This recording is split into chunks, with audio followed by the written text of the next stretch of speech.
सजे सबरे में लागे तनी देरिया धीरे धर गावे पास मंदिरिया पूजा पाठ नहीं होला हड़बड़ाई के 7 से 8 के बीच रतिया होला माई के अच्छा करबू बात में जाई के अरे तनी रुकी ना 7 से 8 के बीच रतिया होला माई के करबू बात में जाई के 7 से 8 के बीच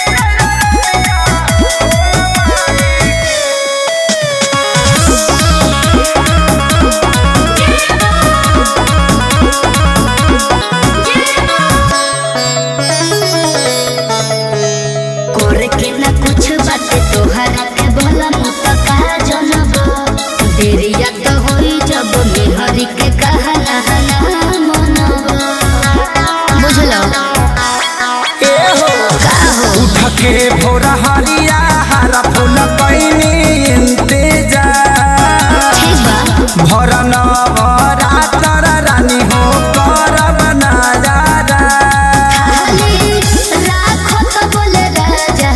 जी सजाई के 7 से 8 के बीच रतिया होल माई के अच्छा जी करबू बात में जाई के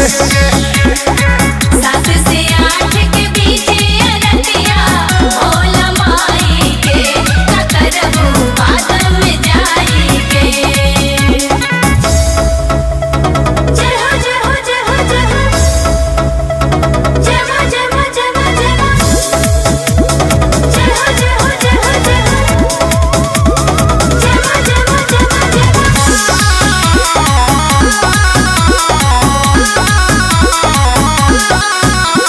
चारे बजे उठनिया पूरा घर लिपनिया के लही हो